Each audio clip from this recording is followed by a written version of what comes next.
बाळासाहेब ठाकरे हयात असताना 2005ला कधी महिलांना संपर्क प्रमुख पद नव्हतं। त्यावेळेला संपूर्ण कोकण, सिंधुदुर्ग हा मला देण्यात आलेला संपर्क प्रमुख म्हणून महिला हा पहिला इतिहास।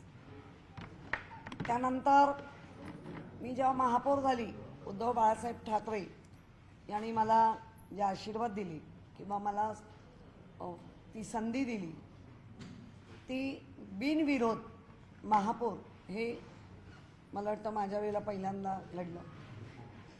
या मुंबई महानगरपालिकेला खूप इतिहास आहे आणि त्या इतिहासामध्ये पहिल्यांदा विरोधी पक्ष नेती, म्हणजे आतापर्यंत नेता असंच असायचं, तर विरोधी पक्ष नेती पदी माझी निवड सर्वानुमते, म्हणजे पक्षप्रमुखांनी तर दिलंच पण सर्वांनी ते सहकार्याने मानलं।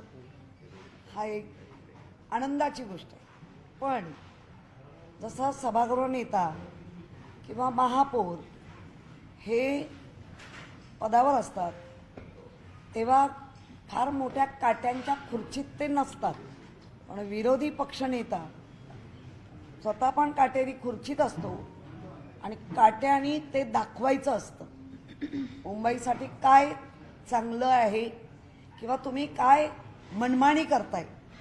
ती पहिली मनमानी आज दिसली। आज प्रस्ताव आणलाय, ठराव आणला नाही, अशा शब्दांचे क्लृप्या करून डावलण्याचा प्रयत्न केला, जो राज्यात आज डावलण्याचा प्रयत्न झालाच आहे, होतोय। त्या संख्येवरून विरोधी पक्ष नेता पदच नाही।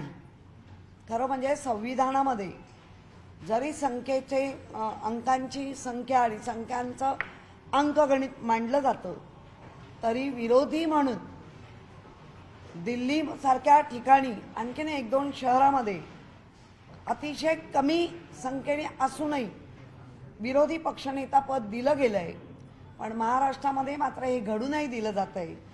तेच मुंबई महानगरपालिकेमध्ये खरी तशी प्रबळ इच्छा होती, पण मुंबईकरांनी बाळासाहेबांच्या विचाराला आणि उद्धवजींच्या आणि आदित्यांच्या कामाला आणि आम्ही सर्वांनी जे मुंबईमध्ये अनेक वर्ष काम करत आलोय, स्थानिक पातळीला लोकांना ते मान्य आहे, त्याच्यामुळे आम्ही पण मोठ्या संख्येने निवडून आलो।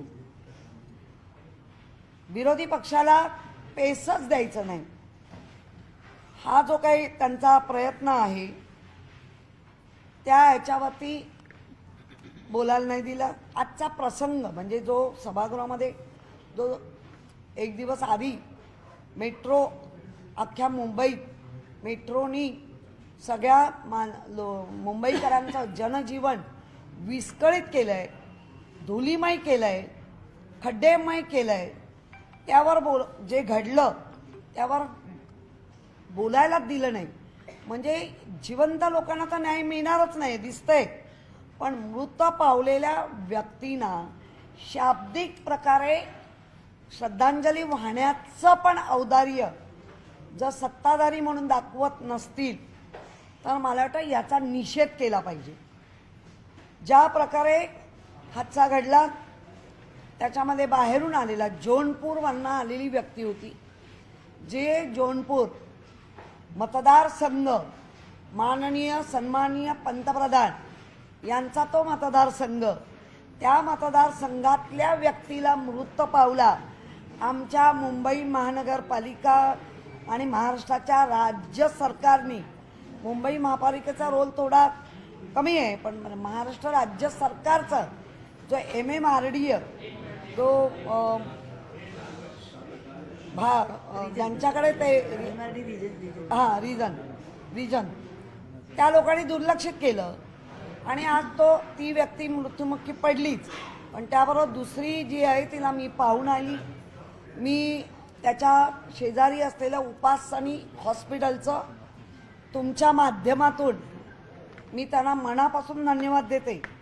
आणि जेव्हा मी पोचले तेव्हा मला कळलं ज्या क्षणाला हा किस्सा घडला त्या क्षणाला स्वतःच्या जागेवरच्या रिसेप्शनपासून सगळे धावत गेले. नुसतं धावत नाही गेले, स्ट्रेचर, त्याच्यानंतर व्हीलचेअर, डॉक्टर्स, सिस्टर्स सगळे गेले आणि जास्तीत जास्त लवकर त्या लोकांना आपल्याला काय हेल्प करता येईल का. परंतु जो मृत्युमुखी पडला त्याच्या डायरेक्ट ते संपूर्ण डोक्यावर आल्यामुळे म्हणजे पूर्ण पाठचा जो आपला मणका आहे तोच हे झाल्यामुळे तो जागच्या जागी गेला. पण दुसरी जी व्यक्ती आहे ती पण यादवच आहे, ती पूर्ण राईट साईड तुटून गेलेली आहे. आजही त्याला उपासनी हॉस्पिटलमध्ये अतिशय चांगली तात्काळ त्याच्यावरती मल्टी हे सर्जऱ्या केल्या, ब्लिडिंग थांबवलं. आजही त्याला हे होत आहे श्वास घ्यायला. तिसरा जी व्यक्ती आहे ती पण त्याच पद्धतीने ॲडमिट आहे.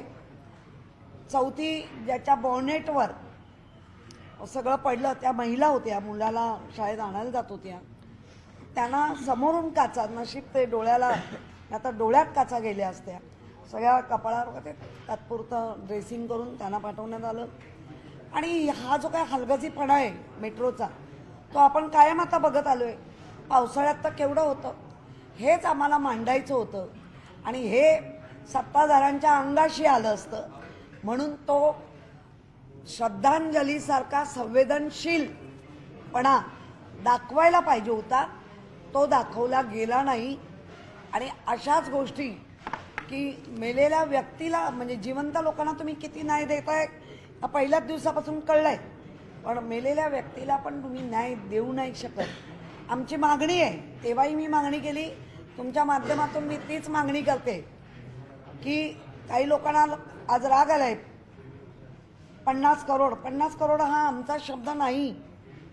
50 करोड ज्या आमदारांनी तो शब्द वापरला,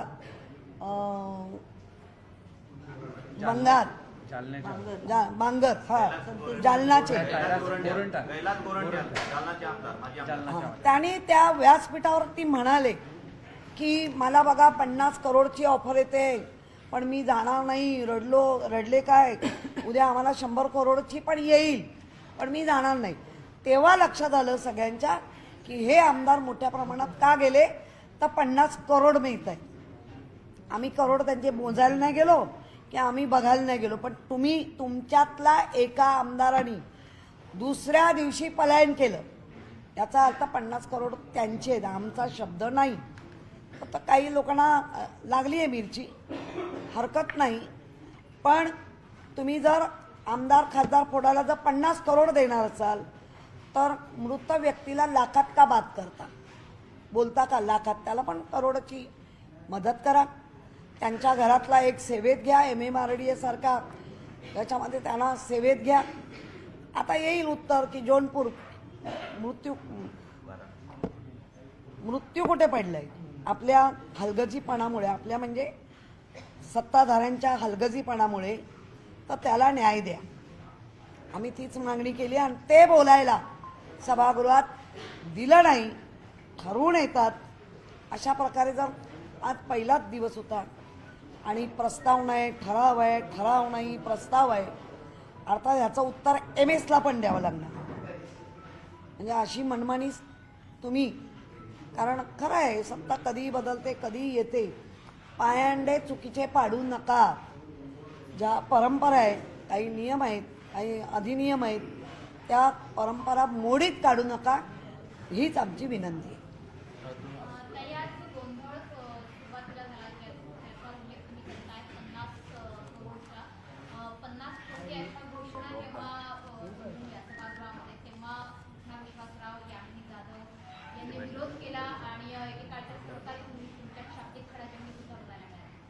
नाही, कृष्णा विश्वासराव ज्या पद्धतीने लाज वाटते का, मुळात तुम्ही निवडून आलात, बचते आलात, पण तुम्हाला लाज वाटली का हे करताना?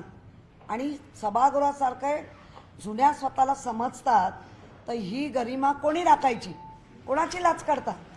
50 खोके आहे. मी परत परत सांगेन, हे आमचं वाक्य नाही, हे तुमच्यात पळून गेलेल्या आमदाराचं वाक्य आहे आणि तो दुसऱ्या दिवशी पळून गेलाय. हे ते अधोरेखित झालं की हे 50 घेतले म्हणून ते गेले. हे तुमच्या आमदारांनी फोडला आकडा, आम्ही नाही. आम्हाला काय माहिती, आमच्या काही आमदारांची पण बोलणी झाली, पण आमच्या आमदारांनी नाही सांगितलंय. हे सांगितलं ते पळून गेलेल्या आमदारांनी फोडलं आणि ते आकडा तो प्रचलित झाला, तो रूढ झाला, आम्ही त्याच्यावर आरूढ झालो. बस. पण त्यांचं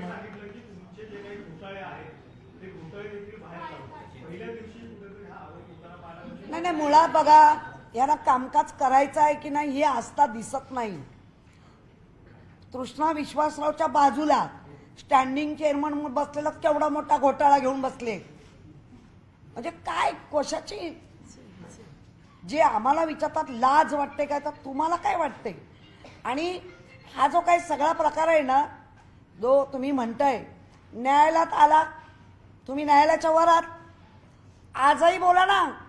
आम्ही परत परत सांगतोय, आम्ही 50 खोके आम्ही बोलत नाही, आम्ही बोललो नाही. तुमच्या आमदाराकडनं तो आकडा फुटला आणि तो प्रचलित झाला, मग तो त्यांनी फोडला, तो आम्हाला कळला.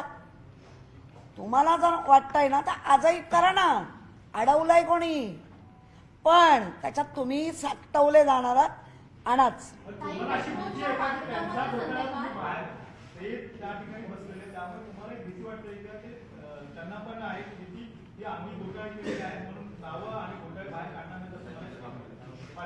मुळात तुमचा प्रश्नच उलटा आहे. एक मिनिट, भीती कशाला वाटायला पाहिजे? भीती वाटायला ज्या पद्धतीने आम्ही लढतोय किंवा लढलो तेव्हा काय कमी भीती दाखवली गेली का? त्यामुळे आता काय का भीती बाळगायची? जर तुमचं म्हणणं आहे केलं ना तर अडवलंय कोणी? तुमचा पंतप्रधान तुमचा, मुख्यमंत्री तुमचा, म्हणणारे पण तुम्हीच. आणा ना. ज्या पद्धतीने महानगरपालिकेमध्ये ज्या याची सगळ्याचं आयुक्तांनी निवेदन देऊन कोर्टाचा निर्णय काय तो बघा ना. म्हणजे कोर्टापेक्षा तुम्ही मोठे आहात का? त्यामुळे भीतीचा काय प्रश्नच येत नाही, आव्हानचा प्रश्नच येत नाही. हा आव्हान आम्ही आखाडा नाही मांडलाय, सभागृह म्हणजे आखाडा नाहीये. आव्हान प्रति आव्हान द्यायला समजदारी, जे कामकाज करून नाही द्यायचं. हे जे काय बाळकडू घेऊन आलेत, शिंदेकडू, बाळकडू म्हणता येणार नाही, शिंदेकडू, ते दाखवत आहेत. ते पोपटिनी सारखं तेवढंच बोलायचंय, बाकी ते कशावर बोलू नाही शकत. आमच्याकडे असताना पण त्यांची सगळी कारकीर्द बघा ना, काढा ना. किती भाषणं केली, किती ठराव आणले, काढू ना आम्ही पण. आज पोपटीसारखे बोलायचं का? ते ठरवून येत आहेत.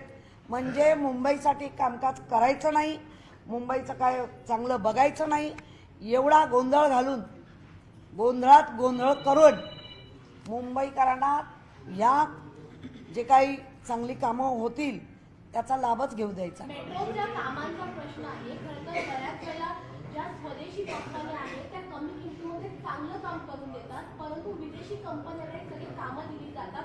तर कुठे ना कुठेतरी जाणून बुजून विदेशी कंपन्यांना हे जे टेंडर किंवा कामं दिली जातात, तुम्ही आता यावर आवाज उठवणार का? आम्ही आजही आवाज उठवण्यासाठीच आहोत. आम्ही सत्तेत होतो तेव्हाही आम्हाला बऱ्याच वेळेला विरोधी पक्षासारखाच आवाज उठवावा लागलेला आहे. गेली 5 वर्षाचं जर आमचा पूर्ण टर्नओव्हर म्हणजे आम्ही केलेल्या कामाचा जर वेळ पाहिली तर त्यावेळेला अनेकदा सत्ताधारी नसून आम्ही विरोधी पक्षात बसलोय का अशा पद्धतीने आम्हाला लढावं लागलंय. त्यामुळे आवाज तर उठवणारच, पण अशा पद्धतीने महापौर बाहेरून सांगितलेल्या याच्यावरती सभागृह गुंडाळत असतील तर तुमच्या माध्यमातून आवाज उठवू. विदेशी कंपन्यांना याचं काम दिलं जात आहे, जेव्हा की स्वदेशी कंपन्या आहेत ज्या कमी पैशामध्ये चांगलं काम करतात. हे पंतप्रधानांना आम्ही पत्र देणार आहोत की पंतप्रधानांनी त्याच्यावरती म्हटलंय की मुंबई महानगरपालिका किंवा एखादा सरपंच त्या देशासाठी, महाराष्ट्रासाठी, मुंबईसाठी संपर्क करू शकतात. आम्ही पंतप्रधानांना संपर्क करणार आहे. तुम्ही स्वदेशी म्हणताय तर हे विदेशी काय चाललंय आणि हे विदेशी तुमचे सत्ताधारी करतायत, त्याला तुम्ही कसं बघणार आहात हे पण आम्ही देणार.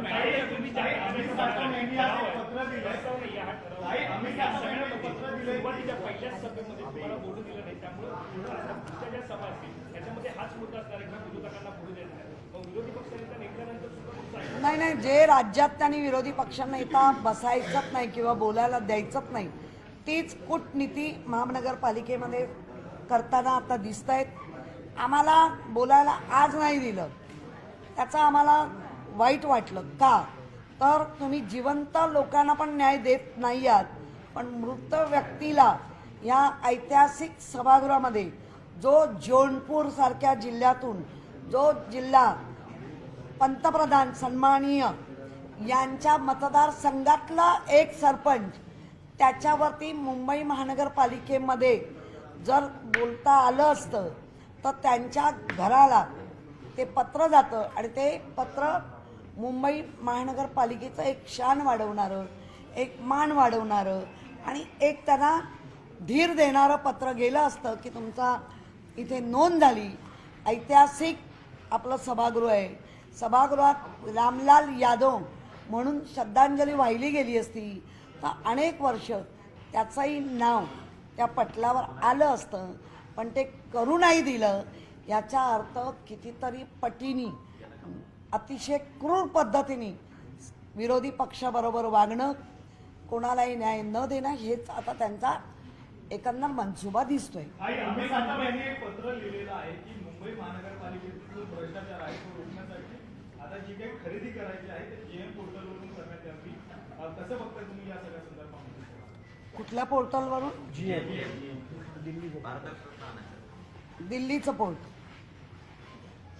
दिल्लीचं आहे ना? बरोबर ना? हरकत नाही.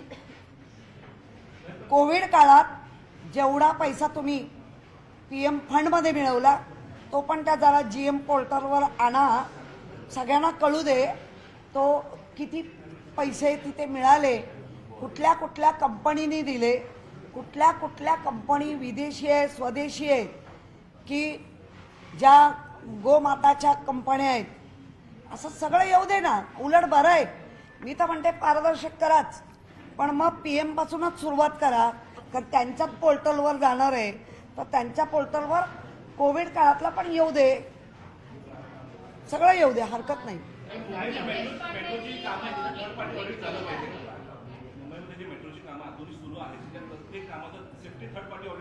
हा प्रत्येक मुंबईकराचा हक्क आहे थर्ड पार्टी ऑडिट करा म्हणून. का नाही आतापर्यंत झालं? राज्य सरकार तुमचं आहे, मेट्रो तुम्ही केंद्र राज्य मिळून आणताय तर द्यायला पाहिजे. मुंबईकराचा हक्क आहे, थर्ड पार्टी ऑडिट झालंच पाहिजे, द्या.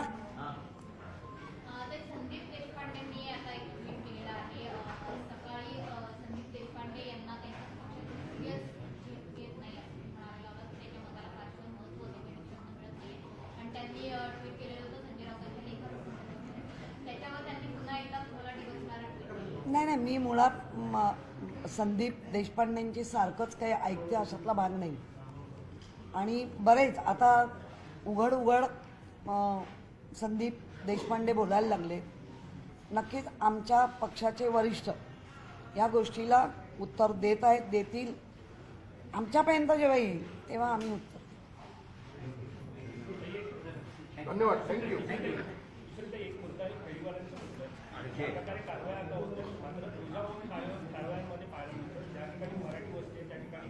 बघा,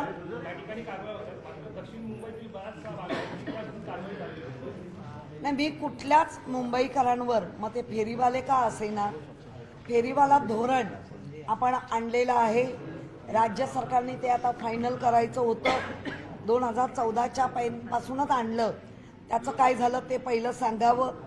आणि फेरीवाल्या धोरणामध्ये म्हणजे फेरीवाल्यांच्या माध्यमातून तुमचा जो अजेंडा आहे, नक्कीच माझं उलट आणखीन म्हणणं आहे, नुसतंच रोहिंगे बांगलादेशीय नाही, बांगलादेशीयांच्या पंतप्रधानांना इथे आश्रय का दिला त्याचंही उत्तर द्या. अरे केवढ्या टॉपच्या वयाना तुम्ही इथे आश्रय देताय आणि गोरगरीब ते जर बांगलादेशीय फेरीवाले आहेत तर त्यांना आधार कार्ड कोणी दिलं, त्यांचं रेशनिंग कार्ड कोणाच्या अख्त्या खातीरमध्ये येतं, त्याच्यानंतर जन्म मृत्यू हा ते 2 डॉक्युमेंट बघितल्यानंतर दिलं जातं. म्हणजे मुंबई महानगरपालिका आद्य कर्तव्य आहे की ते दिलं पाहिजे. मग तुमचा आधार कार्ड कोणी दिलं त्या लोकांना, आधार कार्ड देताना तुम्ही काय तपासलं तेही बघायला पाहिजे. फेरीवाले मुक्त विभाग व्हायला पाहिजे. याचा अर्थ रोहिंग्यांच्या माध्यमातून तुम्ही जर तीर मारताय तर पाकिस्तानी आहेत, त्याचप्रमाणे नायजेरियन जे उच्चभ्रू सोसायटीमध्ये राहतात कारण त्यांना ते भाडी परवडतात आणि आमच्याकडे जो ड्रग्स येतोय तो त्यांच्या माध्यमातून जास्त येतोय, त्याचा शोध घेणार आहात की नाही. मुळात मुंबई महानगरपालिकेचा या कामकाजामध्ये त्याचा खरा संबंध नाही आहे. पण आता आमच्या माननीय महापौरांनी तो आणलाच आहे. तर दर महिन्याच्या पहिल्या सभेला तो आढावा द्यावा. किती पाकिस्तानी काढले, किती बांगलादेशीय काढले, किती नायजेरियन काढले, कोणाकडे ड्रग मिळाले, पोलीस काय करतायत, तुमचं राज्याचं पोलीस काय करताय, गृह खातं तुमचं देशाचं गृह खातं काय करताय, किती देश एक बांगलादेशीय जेव्हा येतो किती सीमा ओलांडून आला आणि त्या सीमा ओलांडल्यामध्ये तुमची राज्य किती आहे, त्या राज्याच्या लोकांनी काय केलं हे सगळं आलं पाहिजे. इतकं आता आमची मागणी आहे.